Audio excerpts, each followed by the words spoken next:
Okay. Today, I thought we were a little bit sloppy.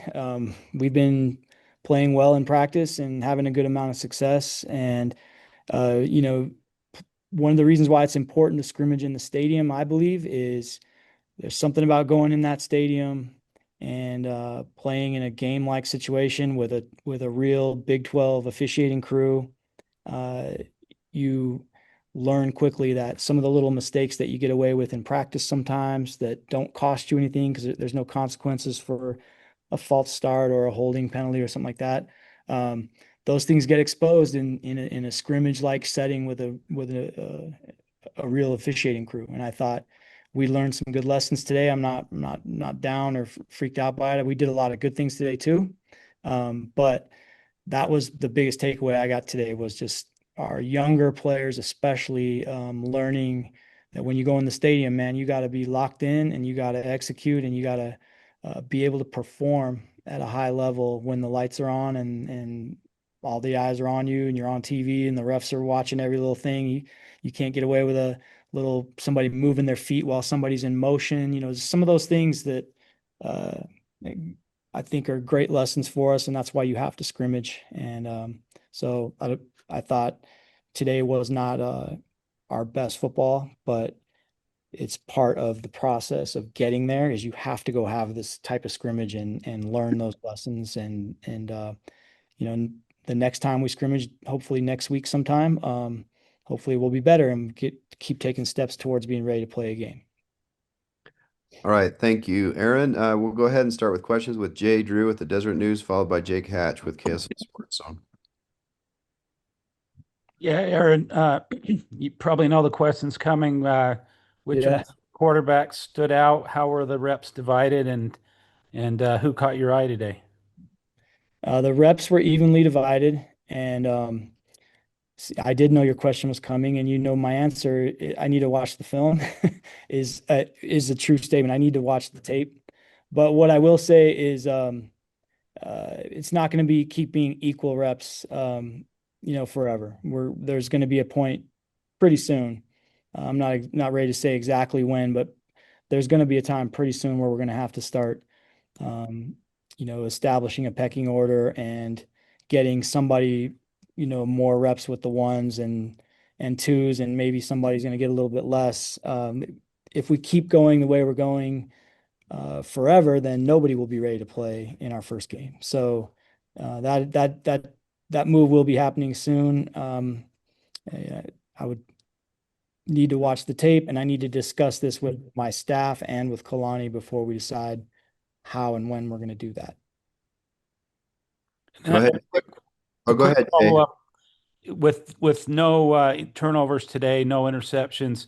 Is that a function of the guys being really conservative with the ball and not willing to take chances because of the competition, or was it just uh, they played pretty cleanly in that regard?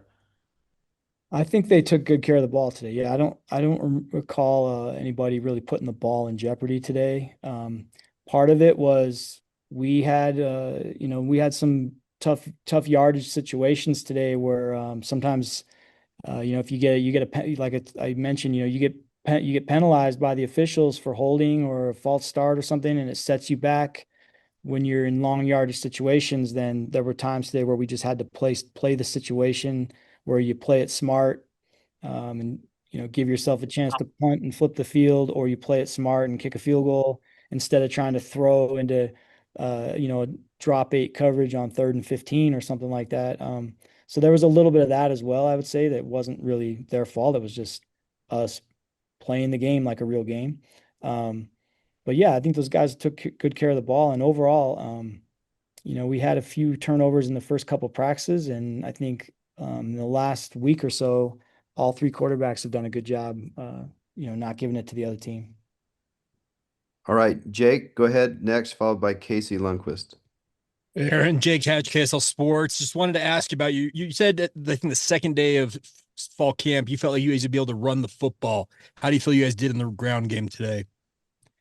Um, Not as well as I'd hoped today. Again, we had some procedural things today that kept popping up, and again, that's I can't emphasize enough when you get a full Big 12 officiating crew out there, how perfect your execution has to be. And I think our players today, it was a great lesson, especially our younger players, at how well you have to execute in Big 12 football games to have a chance to win. And so, um, but our run game is going to be good. Okay. I'm telling you, we're going to be able to run the football. I like our offensive line a lot.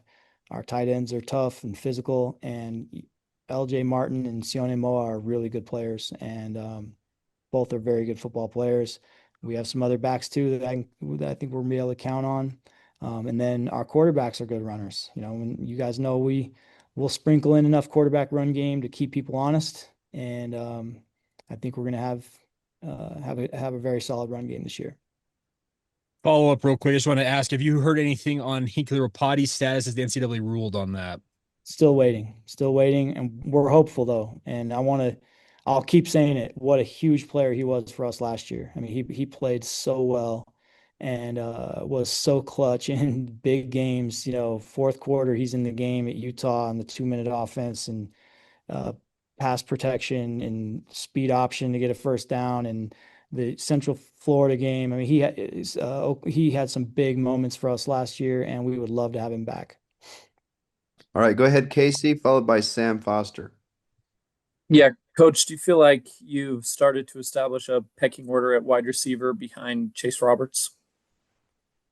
Well, I think the way I would say it is, you know, Chase, JoJo, and Parker, those three guys all played a lot of snaps for us last season. We know we can count on those guys, and I think that they're going to be very, very good for us this year. And then I don't want to leave anybody out, but so don't hold me to the order of the names I mentioned right now. But I'm seeing really good things out of Tiger Bachmeyer. You can tell he's played in Power Four games. You can tell he's super smart. He's operating at a really high level. Doesn't make mistakes. Very reliable guy. I think he's gonna, you know, he'll play for us this year. You see Cody Hagen's doing a lot of good things out there. I think you're going to see him help us this year. I don't want to. Who am I forgetting? I'm probably forgetting. So, Reggie Frischneck is doing a lot of good things. And he can really run. And then I see Tay Nakua coming along. Tons of ability with Tay Nakua. Just you know, he's a redshirt freshman, and I see him do lots of good things. And so that group, you know, those top three guys that I mentioned, they're already proven, and we know they're going to play a lot. And then I think you're going to see Tiger and Cody and Reggie and Tay, you know, coming in certain roles and then having their chance to step in if anything happens to one of those other guys. And I might have just forgot someone. I hope I didn't, but those are the ones that popped into my head right now. Okay, go ahead, Sam. How do you feel like the offensive line is performing right now with fall camp? It's kind of a relatively new group in terms of playing next to each other. So how would you say they're performing so far, and how would you compare it to last year's group at this time? That's a great observation. And I would say the ability of that group is definitely there. And it's a matter of playing together. You're right. There's some new guys, and they have to be in sync, man. The offensive line it's there's so much to it. There's so many calls being made every play. These guys have just a few seconds to communicate a lot of complex information to each other, and then they have to work in tandems, you know, on double teams or different things that they have to execute in pass protection, in the run game, in the screen game. There's so much to it, and then they have to be physical, you know, when they do their job. And so that combination of things, and then you throw in a couple of new guys, it takes time to get that execution down. And we are improving every single day there. And the ability of those guys is definitely there. Right, we need to mute. There we go. We have time for just one last question. Looks like it's Jake Hatch. Go ahead, Jake. Yeah, Aaron, you've said that Carson Ryan, you think, is going to be your lead guy at tight end. There's 10 guys on this roster that were listed as tight ends. How is that shaping up?